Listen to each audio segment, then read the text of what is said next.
안녕하세요, 미션 파파입니다. 테슬라 관련 몇 가지 흥미로운 소식 가져와 봤습니다. 투자자, 예비오너, 기존 오너 등 테슬라에 관심 있는 분들한테 도움이 되는 정보가 될 것 같습니다. 오늘 이야기 도움되신다면 좋아요, 구독 버튼 눌러주시면 감사하겠습니다. 준비된 자료 보도록 하겠습니다. 기아에서 EV9 임직원 30% 할인을 한다고 합니다. 기존에도 임직원 할인은 있었습니다. 그렇지만 기존에는 임직원 할인으로 차를 사고 나면 일정 기간 동안 차량을 재구매하지 못했는데 그런 조건 없이 이번에 EV9을 판매한다고 합니다.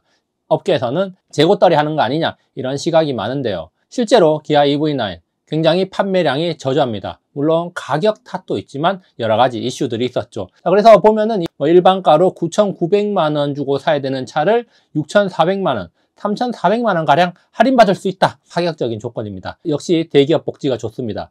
자, 보면은 7월 말까지 기아 EV9의 생산 대수가 8,300대인데 5,800대 가량이 재고로 쌓여 있는 걸로 파악되고 있습니다. 생산량의 약 60% 정도가 재고로 쌓였기 때문에 기아 입장에서는 재고 처리를 빨리 해주는 게 좋겠죠. 그 중에서 렌트와 관용, 법인 사업자를 빼고 개인이 구매한 차량은 1,468대로 그 비중이 굉장히 작습니다. 사전 예약은 1만 대를 돌파할 정도로 큰 인기몰이를 할 걸로 예상됐는데 막상 뚜껑을 열어보니까 망했다 이런 이야기가 나올 정도로 EV9 안 팔리고 있죠. 기아 레이 EV 같은 경우는 사전 계약이 6,000대를 돌파하면서 나름대로 수상하고 있습니다. 실제 성적표는 어떻게 될지, 그리고 하반기 보조금 싸움에서 모델 Y를 위협할 만한 차량이 될 것인지 그 추이는 지켜봐야겠습니다. 이렇게 우리나라에서 현기차 부진을 면치 못하고 있는데 상대적으로 테슬라는 우리나라뿐만 아니라 글로벌에서 굉장히 선전하고 있습니다.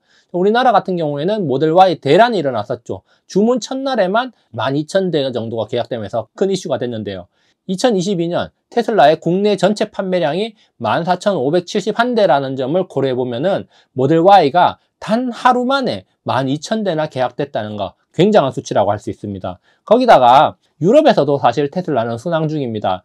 신형 모델 3의 출고가 시작되지도 않았는데도 불구하고 유럽에서는 테슬라의 인기는 꾸준히 높아지고 있다는 겁니다. 8월 유럽의 자동차 판매량이 작년 대비해서 242% 증가했다고 합니다. 그 다음으로 볼보가 42% 상승, 그리고 닛산이 28% 상승, 르노가 22% 상승했는데요. 테슬라 굉장히 많이 상승했다는 거 확인할 수 있습니다. 물론 이거는 전년 대비 판매 증가량이기 때문에 작년에 많이 팔지 못했기 때문에 올해 상대적으로 많이 판 것처럼 보인다 이렇게 볼 수도 있습니다. 또 한편으로는 점유율 자체도 테슬라가 많이 올라갔다는 겁니다. 2.4% 상승했는데 오히려 스텔란티스, 포드, 현대, 기아, 메르세데스 벤츠 같은 레거시 업체들은 유럽 시장에서 점유율이 떨어졌다는 걸 생각해보면 이런 회사들의 떨어진 점유율을 테슬라가 가져갔다 이렇게 우리가 생각을 해볼 수가 있는 겁니다. 영국에서는 전기차 전환 앞장섰다가 속도 조절을 하고 있다. 내연차 판매 금지 5년을 늦췄다. 그만큼 지금 유럽 전기차 시장 속도 조절을 하고 있는데 테슬라는 혼자 질주를 하고 있다는 겁니다. 테슬라 전 세계적으로 인지도를 쌓아가고 있다 이렇게 볼 수가 있겠는데요. 그리고 제가 좀 더 흥미롭게 본 뉴스 기사는 토요타가 테슬라의 노하우를 수용했다고 합니다. 테슬라의 자동차 생산 공정인 기가 캐스팅 공법을 도입을 한다고 합니다. 자, 이거 굉장히 의미심장하다고 할 수 있는데요.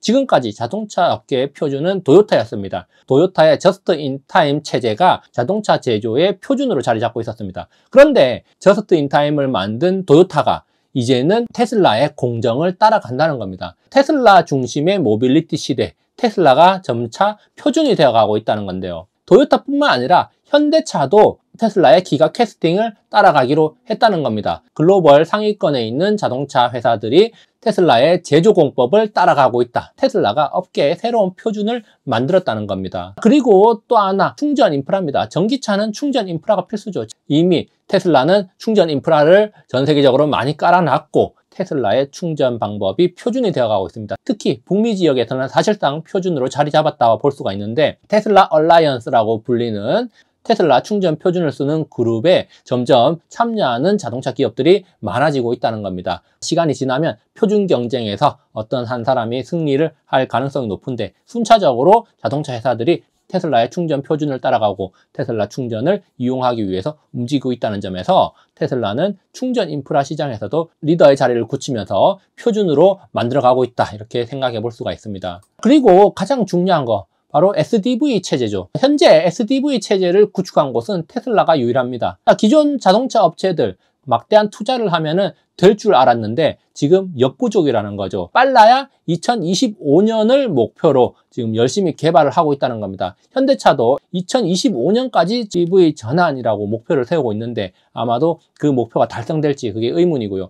결국에는 향후 모빌리티 시장은 SDV, AI, 자율주행 이런 것들이 다 통합적으로 이루어지는 시스템을 구축한 회사가 리드를 하게 될 건데 이미 테슬라는 거의 구축이 완료됐다 이렇게도 볼 수가 있겠지만 다른 레거시 업체들 중에서는 그 누구도 시스템을 구축하지 못했습니다. 지금 한창 개발하고 있지만 역부족이고 테슬라는 더욱더 빠르게 나아가고 있다는 점에서 이미 SDV 시대의 표준으로 자리 잡았고 나중에는 다른 자동차 업체들이 테슬라의 소프트웨어를 받아다 쓰는 그런 상황도 올 수도 있다 이렇게 생각해 볼 수가 있습니다. 기존 업체들 테슬라를 따라가기도 벅찹니다. 사실 2, 3년 전만 해도 기존 업체들 굉장한 자신감이 있었습니다. 기존 시스템이 잘 구축되어 있고 생산 노하우가 있기 때문에 돈을 투자를 해가지고 전기차로의 전환을 빠르게 이룰 수 있을 줄 알았다는 거죠. 그런데 한 3년 정도 지나고 나니까 격차가 더 벌어지고 그리고 투자를 하는 데 있어서 한계를 느끼고 있다는 겁니다. 돈으로 다 때려 박는다고 되는 게 아니라 뭔가 시간이 필요하고 기술력도 아직 많이 모자라다는 거죠. 전기차 그리고 새로운 패러다임에 적용할 기술력이 많이 모자라다는 걸 깨닫고 있는 거겠죠. 그러니까 지금 어떻게 나오고 있습니까? 독일에서도 속도 조절한다. 영국에서도 속도 조절한다. 현대차는 하이브리드에 집중하겠다. 이런 이야기를 하면서 천천히 2030년까지 전기차로의 전환을 계획하고 수익을 낼 수 있도록 하겠다. 이런 이야기가 나오고 있는 겁니다.